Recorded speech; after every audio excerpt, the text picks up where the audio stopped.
incomplete pass. So Gate City holds on third down.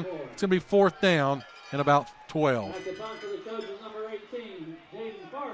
Again, make sure you stay with us, folks, at halftime for the Campus Drive-In Halftime Show. Scores and highlights from around the region, as well as a recap of what we've seen here in the first half. Thurston got up and looked at the referee and shrugged his shoulders like he was wanting a roughing the quarterback call there, but, I mean, he got popped right as he threw it. It looked like a straight-up legitimate play to me. I'm glad the officials saw it that way, too. Farley back again, once again to punt, as he's going to kick it and kicks it away from Jenkins once again, kicks it out of bounds, and we'll have to see where they mark it. And they're going to say he went out of bounds about the 26-yard line. Gate City will open up play there, 1st and 10 from the 26. Chris, you got anything else that's come through? Science Hill 3, Dobbins Bennett nothing, end of 1. That's been the only other new score that I've seen. As there will be a penalty flag on the play. There was a holding, a late flag came in, and again, that's going to go 10 yards against the Blue Devils. In theory, 10 yards. As we've seen, sometimes this year it's been an 8-yard penalty, a 2-yard penalty, or a 12-yard penalty. Boone just now scored. Crockett scored. They lead Boone 7-0. Again, they're marking off the penalty. So they were going to get the ball on about the 26-yard line, but now they're going to back it up 10 yards to the 16. So Gate City will start 1st and 10 from their own 16-yard line. 5:45 left here in the first half. Gate City with a 21-7 lead. Gate City comes up. They've got 2 tight ends, 2 wings, and 1 back in the backfield. Blanton will be the motion man who comes to the left-hand side. He breaks a tackle, but they've really snuffed that up. Snuffed it up, snuffed it out. And number 7, Zane Poe, again, he has been everywhere for John Battle tonight. Great play by Battle. And it will leave Gate City with a 2nd down and 12 from the 14-yard line. As they bring in, if you want to say the NASCAR package, Chris, the Levi Roten is into the ball game for the first time, as well as DeAndre Mack.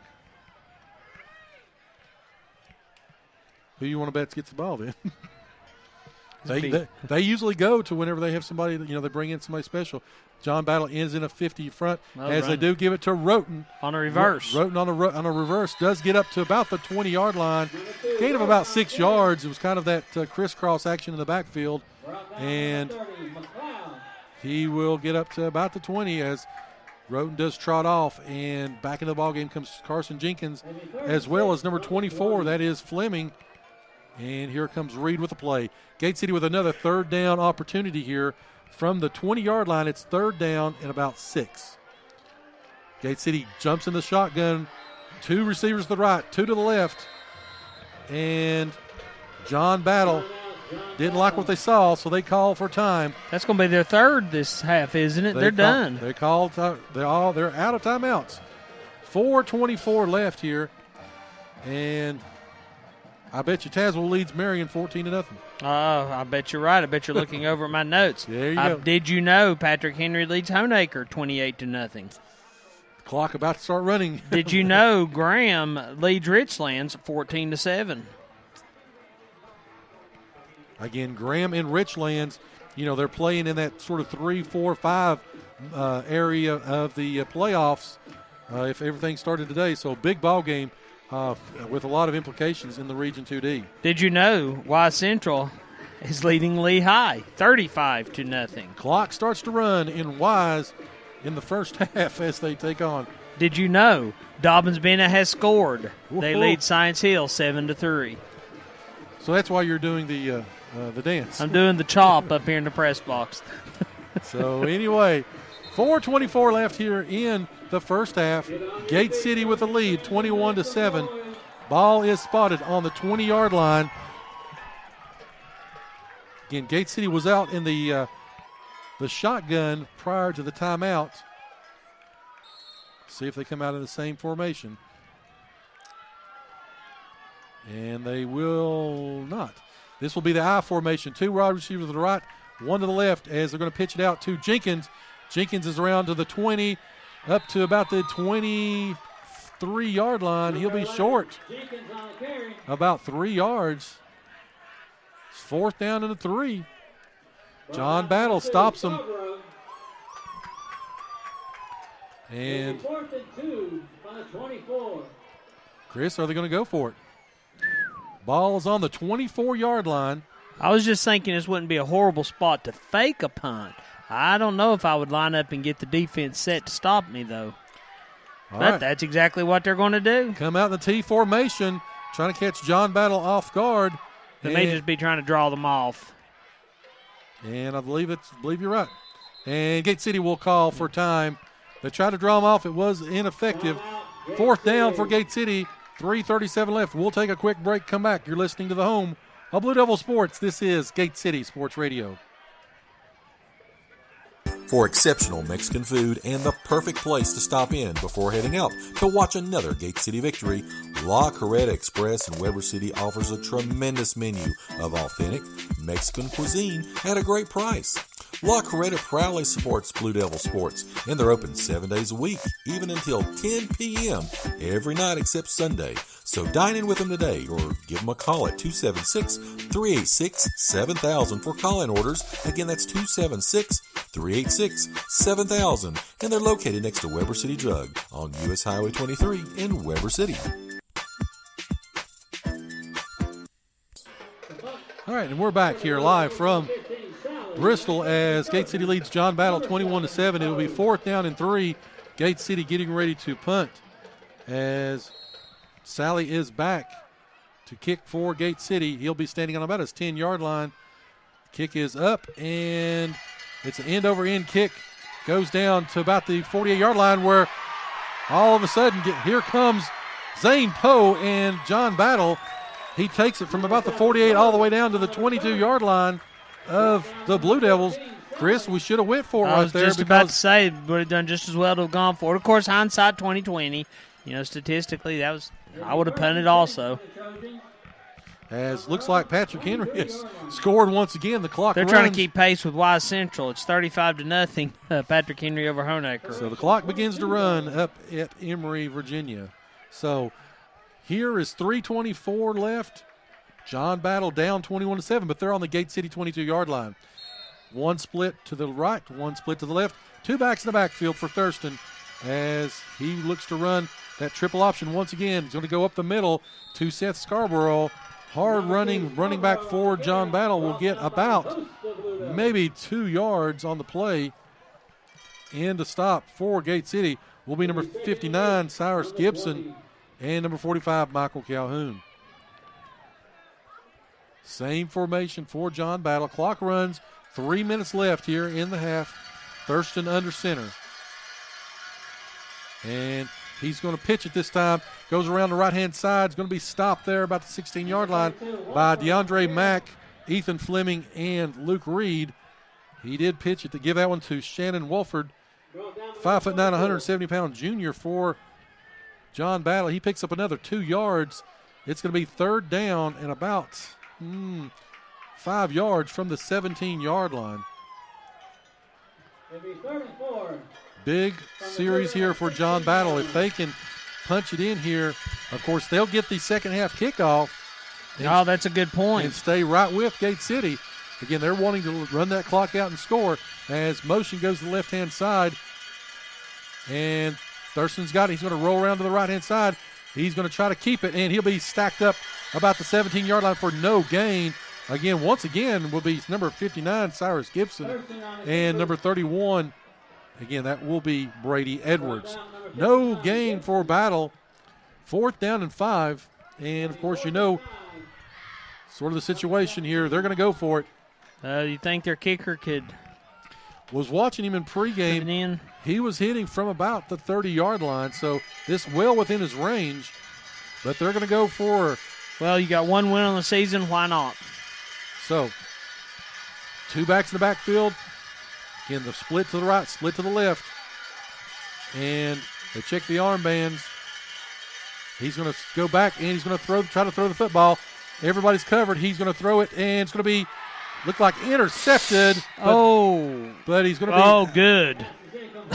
Because if Gate City had intercepted the ball, they would have had it on the 1 yard line. Blanton got it and stepped out of bounds. Luckily, yes, indeed, even though it was an interception, they would have had it first. I know you're trained to pick them off like that, and it's just instinct, but Gate City would have been better off there to just knock it down. So, the John Battle drive, which started on the 22, stalls, and there's 1:15 left in the first half. Gate City leads 21-7. And Eastside leads Thomas Walker 14-0. So, Gate City comes up. They're going to be in the T formation. 2 tight ends. John Battle still in at 50 front as they're going to give it to Calhoun. Calhoun's got the football, and he rumbles and bumbles and stumbles all the way up to the 29-yard line, gain of 12. And it's going to be a timeout, Gate City. Gate City's looking to put some points on the board, I believe. They stopped immediately to get the clock stopped. That leaves them 1 timeout left in the first half. 1:09 left. Again, we're 1:09 away from the Campus Drive-In Halftime Show. Again, we'll get you caught up with all the scores from around the region. As it looks like it's coming through.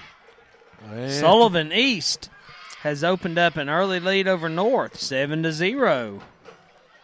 Could it happen, Chris? No.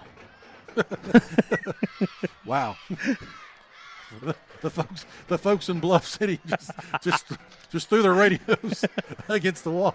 Well, What? you asked. So, 21-7 here. Again, John Battle and Gate City. Mountain 7 district matchup here again. John Battle has played hard and played well. Gate City has had opportunities, and they've taken advantage of them. Again, it's 21-7 as Coach Reed leaves the huddle. Looks like in the backfield will be DeAndre Mack as well as John Sally, and I believe Carson Jenkins is out there as well. So they've got that NASCAR package, if you will, out on the field at this point. Levi Roten also out there. He's going to be a wide receiver. 3 wide receivers to the right-hand side, 1 to the left, and he's going to throw the football. Reed's got it, and he's going to roll to the right-hand side. He's going to throw it and throws it over DeAndre Mack about the 50-yard line. It's going to be incomplete. So second down and 10, ball spotted on the 29-yard line. Gate City, again, leads by 14. It'll be second down and 10 from their own 29. 1:01 left in the first half. They come up in the T formation again. 3 backs in the backfield, 2 tight ends, and they're going to give it to Tomlinson. Tomlinson's breaks loose, gets up to almost a first, pretty close, about 10 yards on the carry. But they're even though they're not stopping the clock, Joe, and both officials signaled to stop it. They just lost 14 seconds off the clock. Well, what happened was the chain gain. They thought it was going to be a first down, so they started to go ahead and move. But the officials were calling to stop the clock at 58 seconds left, and now there's 44. 44.2 seconds left here in the first half. Gate City ball will be spotted on the 39-yard line. It will be either 3rd and 1 or first down for Gate City. I believe it's going to be short, though, and it will be. It's going to be about almost a yard short. So it'll be 3rd down and about 1. 44 seconds left. Again, they'll call for the clock to start running. I was about to say, the Gate City needs to be at the line ready to snap it. It looks like the coach is arguing the. Well, see, they went ahead and already took the marker off the chain and was already starting to move it. So okay, so now he's wanting it on the 30 instead of the 29 as the original starting point for the 10 yards. So always got to have a little bit of controversy, seems like, anymore. But well, I'm more upset over the 14 seconds that came off the clock as to the 1 yard difference. Tennessee High and Cherokee tied at 7. We talked about a letdown. Well, now they're going to remeasure again. Well, I don't know if they've restarted the marker again where they put it down to to